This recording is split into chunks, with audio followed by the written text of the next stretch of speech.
दूसरा तीमुथियुस 2 अध्याय वचन 21 हमारे साथी से नोट करें और यह वचन आपको ऊंचा उठाएगा। आमीन करके रिसीव करें। ओके, दूसरा तीमुथियुस अध्याय 2 वचन 1 बाइबल क्या कहता है यहाँ पर? यदि कोई अपने आप को इनसे शुद्ध करेगा, यदि कोई अपने आप को इनसे शुद्ध करेगा। शुद्धता हमारे मन के लिए जरूरत है। आगे लिखा है, तो वह आदर का बर्तन पवित्र ठहरेगा, स्वामी के काम आएगा और हर भले काम के लिए वो तैयार होगा। आमीन। समझता हूं कि एक बार में आपको ये बातें समझ में नहीं आती, इसलिए हमें उसे बार बार कहना होता है। क्या लिखा है यहां पर? हमारे साथ बोलिए, यदि कोई अपने आप को इनसे शुद्ध करेगा। इनसे, वहां एक सामग्री है, वहां एक वस्तु है, उनसे शुद्ध करेगा तो वह आदर का बर्तन पवित्र ठहरेगा और स्वामी के काम आएगा।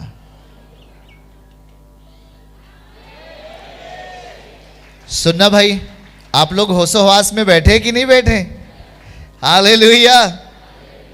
आदर का बर्तन क्या ठहरेगा? पवित्र ठहरेगा। और किसके काम आएगा? आपका स्वामी कौन है? बोल के बताओ भाई। जो कोई अपने आप को इनसे शुद्ध करेगा। मनुष्य की शुद्धता किससे है? वचन यूहन्ना 15 अध्याय का वचन 3 नोट करो। हम इनसे शुद्ध होने वाले हैं। ध्यान से सुनना, आप आज शुद्ध होंगे। तुम उस वचन के कारण जो मैंने तुमसे कहा है शुद्ध हो। आमीन। ध्यान से, ध्यान से। तुम उस वचन के कारण शुद्ध हो। प्रभु कह रहे हैं तुम उस वचन के कारण शुद्ध हो जाते हो जो मैंने कहा है। हफ्ते का 3 दिन में इस वेदी से खड़ा होकर आपके लिए वचन कहता हूं, और जो वचन को ग्रहण करता है वही क्या हो जाता? वो जब शुद्ध हो जाएंगे तो अशुद्धता का बल क्या होता है? इसका मतलब फिनिश, खत्म हो गया। पाप का बल क्या हो गया हमारे खून से? बीमारी का बल क्या हो गया? गया, जा रहा है बीमारी का बल। जिस बीमारी के लिए लाखों खर्च करके बैठे, जिस काम के लिए लाखों खर्च करके बैठे, जिस उम्मीदों के लिए गहना खेत बाड़ी सब बेचकर बैठे, प्रभु कह रहा है अब मैं तुझे शुद्ध करूंगा। आमीन। देखिए, याद रखें, हमारी मानसिकता के आधार पर, हमारी सोच के आधार पर ही हमारे जीवन को प्रभु सही करते हैं। इसलिए प्रभु हमारे विवेक को पहले क्या करता है? शुद्ध करता है। शैतान का हमला पहली बार किस पर होता है? क्या आप जान रहे हैं? तो ऊंची आवाज में कह सकते हैं। सब लोग जानते रहिए, चर्च, शैतान कभी भी हमला करता है तो हमारे बुद्धि के ऊपर। उसको मालूम है कि जब किसी मनुष्य की बुद्धि बिगड़ जाती है, वो दारू पीने वाला शिकार बन जाता है। जब किसी की बुद्धि बिगड़ जाती है तो व्यभिचार के शिकार हो जाता है। जब किसी की बुद्धि बिगड़ जाती है तो वो गुनाह का, कर्ज का, मुकदमे का शिकार होता है, लड़ाई और झगड़े का शिकार होता है। इसीलिए प्रभु यहां पर हमें शुद्ध करेंगे, हमारे विवेक को शुद्ध करेंगे और हम आदर का बर्तन का रूप बन जाएंगे और स्वामी के काम आएंगे। आमीन। थोड़ा है आपका। हालेलुया। यह प्रभु की इच्छा है। आमीन। यीशु पिता क्या चाहते हैं कि आपको मैं क्या करूं? शुद्ध कर दूं। वहां लिखा है कि जो प्रभु कहते हैं उसी से हमारा शुद्धिकरण है। यहां लिखा है, देखो यूहन्ना 15 वचन 3 में, तुम जो उस वचन के कारण, किस कारण से शुद्ध हो? उस वचन के कारण शुद्ध हो जो मैंने कहा। प्रभु जो आपसे कहता है इस वेदी के ऊपर से, और जब आप उसको ग्रहण कर लेते हो, स्वीकार कर लेते हो, आप में लगातार शुद्धता आती है। आमीन। क्या आती है? यह शुद्धता आपको एक बेहतर प्रतिफल के पास ले जाती है। यह शुद्धता आपको एक बेहतर रिजल्ट के पास लेके जाती है। आमीन बोलेंगे आप। ध्यान से सुनना, हमारा छुटकारा परमेश्वर के वचन के सही सुनने के द्वारा और उसको स्वीकार करने के द्वारा है। आमीन। आप यीशु मसीह को अपने घर पर खोजोगे, ऐसा नहीं मिलेगा। सुन रहे हैं? प्रभु को आप ऐसा खोजोगे, वो ऐसा नहीं दिखाई देगा। पर यही है प्रभु जो आपके अंदर जाना चाहता है, वचन के द्वारा। आमीन कहें। ओके, चलिए हम वहाँ देखेंगे फिर से। दूसरा तीमुथियुस अध्याय 2 और वचन 21 में लिखा है कि यदि कोई अपने आप को वचन से शुद्ध करेगा। किससे शुद्ध करेगा? परमेश्वर के नियम से, प्रार्थनाओं से, उपवास के द्वारा, प्रभु के साथ अच्छी संगति करने के द्वारा, प्रभु के नियम के अनुसार जीने के द्वारा जो अपने आप को शुद्ध करेगा, प्रभु कहता है वो आदर का बर्तन होगा। ओके, चलिए, आदर का बर्तन क्या समझते हैं? आप जब बाजारों में जाते हैं, कुछ तो टूटे बर्तन या कुछ ऐसे टेढ़े बर्तन, कुछ ऐसे बर्तन। हम 2 बर्तन के बारे में देख लें। वह बर्तन जो लगातार पाप करता है और व्यभिचार करता है, क्या वो बर्तन परमेश्वर के काम में आ सकता है? उदाहरण के लिए आप जब अपना घर बनाना चाहते हैं, आप अपना घर बनाने के लिए क्या हम ऐसे ईंटे का प्रयोग नहीं करते हैं जो बिल्कुल खराब हो गया हो, बिल्कुल जल गया हो? हैं? क्या हम ऐसा ईंटा प्रयोग करते हैं? उस ईंटे में कोई धार ना हो, उस ईंटे में कोई चिकनाई ना हो, उस ईंटे में कोई सही से उसकी बनावट ना हो, तो क्या हमारा घर सही बन सकता है? आप सोचते हो कि मुझे अच्छा ईंटा मिले, थोड़ा महंगा मिलेगा पर अच्छा मिलेगा, उसमें धार और नोक अच्छी होगी, अच्छा से उसकी बनावट होगी, अच्छा से उसकी पकाई होगी, वही ईंट हमारे घर को लंबे समय तक बना के रखेगा। आमीन। चलिए, ठीक है। अब देखिए, समझिए कि आपके घर में कुछ ऐसे बर्तन भी होंगे जिसमें आप अपने कुत्ते को खाना देते होंगे। सही है? जिसमें आप अपने जानवरों को खाना देते होंगे। कुछ ऐसे बर्तन होंगे। पर कुछ ऐसे बर्तन होते हैं जब कोई रिश्तेदार आता है तब उसे बाहर निकाल कर उसमें खाना परोसते हैं। सही है कि नहीं? या आप उसमें खाते हैं। अंतर है आदर का बर्तन और निरादर का बर्तन। हमारी बातों को ध्यान से सुने। परंतु प्रभु कह रहा है कि आदर का बर्तन आप कब बनोगे? आप परमेश्वर के हाथों में कब रहोगे? किसके हाथों में? आप प्रभु के हाथों में कब रहोगे? जो प्रभु के हाथ में रहना सीखता है वो एक आदर का बर्तन बनता है। हाँ, वो एक आदर का बर्तन बनेगा। आप जानते हैं, अगर उस मिट्टी के विषय में जाइए, यहाँ पर वो मिट्टी का बना हुआ बर्तन के बारे में प्रभु समझा रहे हैं कि अगर आप एक बड़े राजा महाराजाओं, इस समय तो नहीं, आप किसी बड़े अधिकारी के घर में जाइएगा, हम वहाँ पर हम देख पाएंगे कि निश्चय ही वह मिट्टी शायद जो कुम्हार के हाथ में पड़ी थी, एक तालाब से उन्होंने निकाला था या एक ऐसे स्थान पर निकाला था जहाँ पर बहुत झाड़ियाँ थीं, जहाँ पर बहुत गंदगियाँ थीं, और उस मिट्टी को निकाल करके कुम्हार अपने घर लेके आता है और उस मिट्टी में से बहुत सारे घास फूस को छांटता है, झाड़ियों को निकालता है, उसमें से कंकड़ और पत्थर को छांट छांट करके निकाल करके उसे क्रश करता है। क्या करता है? एकदम से क्रश करके एकदम उसको छोटा छोटा एकदम आटे के समान जैसे बना देता है उस मिट्टी को। और फिर देखना है कि वो मिट्टी चाक पर चढ़ाई जाती है। सही है? वो मिट्टी चाक के ऊपर चढ़ाई जाती है और जब वो मिट्टी चाक के ऊपर जाती है वो एक डिजाइन के लिए जाती है, एक बेहतर आकार के लिए चढ़ाई जाती है। सही है?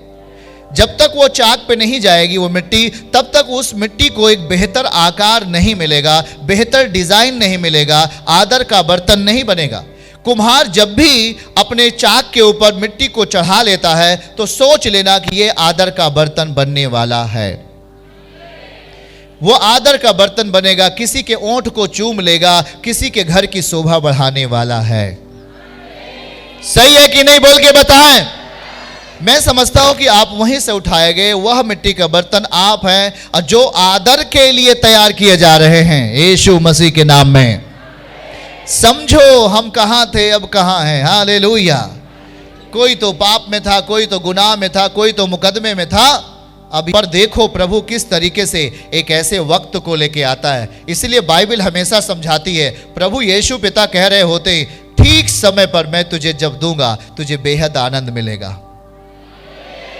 वो सही समय पे देता है। और जब सही समय उसका कब होता है? जब उसकी चीजें आपके अंदर सही स्थानों पर ग्रहण कर, जब आप उसको आप सही स्थानों में ग्रहण कर लेते हो, जब प्रभु को अपने अंदर सही जगह पे रख लेते हो, और उसे प्रतिफल के साथ वो आपके जीवन में वो चीजें लेके आके रख देता है।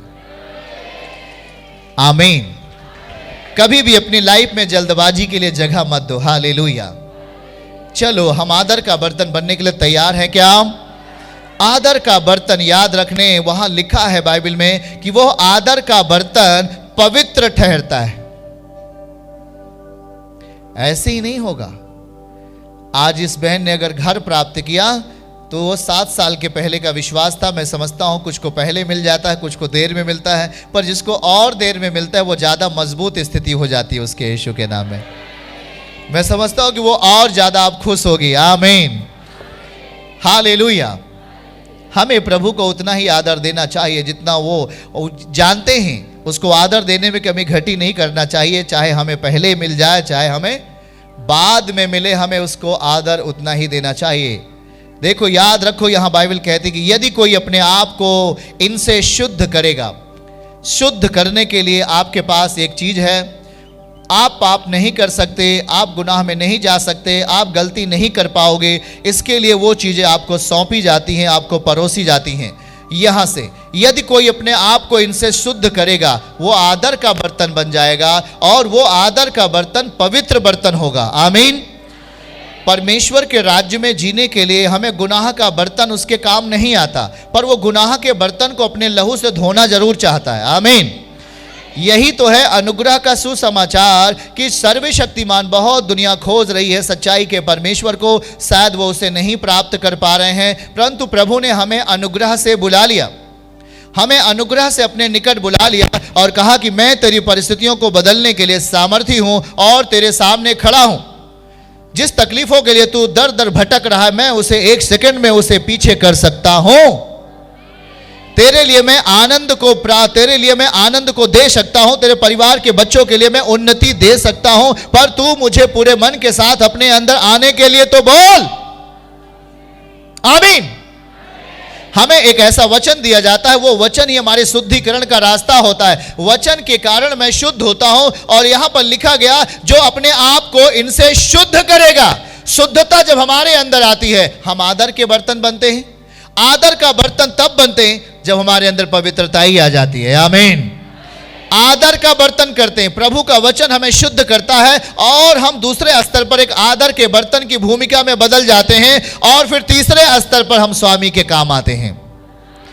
स्वामी हमें अपने घर के एक कोने में, बेडरूम में, एक दाहिने साइड हमें लगा के रख लेता है, और जब वो सुबह उठता है तो उसी बर्तन को देखता है, ये आदर का बर्तन है। शायद ये किसी गड्ढे में रहा होगा ये मिट्टी, शायद किसी मैदान में झाड़ियों में रहा होगा ये मिट्टी, पर आज वो मिट्टी उठ करके एक राजा के घर में आ गई। राजा उसे डेली निहारता है इस बर्तन को। कितना सुंदर मिट्टी का बर्तन है।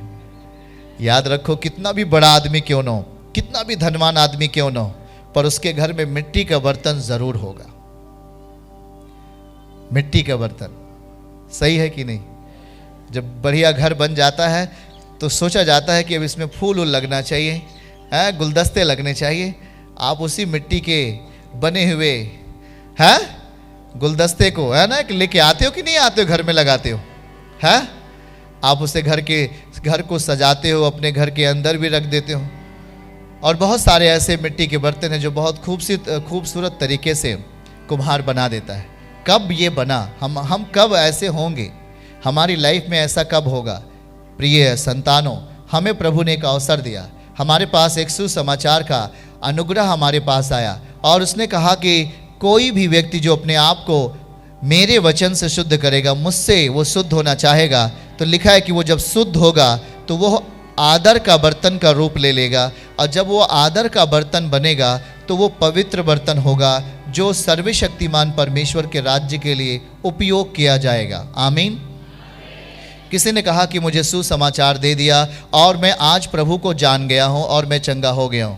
आपके अंदर ये आदत जरूर होनी चाहिए, क्योंकि यदि आप आदर के बर्तन हैं तो आदर का बर्तन निश्चय ही दूसरों को चाहता है कि वो भी आदर का बर्तन बन जाए। कभी भी प्रभु को अपने अंदर रख करके कभी उसे छुपाओ नहीं। अगर यीशु को आपने अपने अंदर छुपा लिया तो उसका सामर्थ्य आप में छुप जाएगा। प्रभु को कभी भी अपने अंदर छुपाओ नहीं, परंतु उसे खुले रूप में रहने दो, ताकि वो खुले रूप में गवाही के तौर पर आपको खड़ा करे। आमीन। चर्च की सभी प्रार्थनाओं को और परमेश्वर के दास के द्वारा टीचिंग सुनने के लिए और अपडेट्स को जानने के लिए हमारे इस चैनल को सब्सक्राइब करें और साथ में बेल आइकन को दबाएं, ताकि जब भी लाइव प्रार्थना हो तो सबसे पहले आप देख सकें।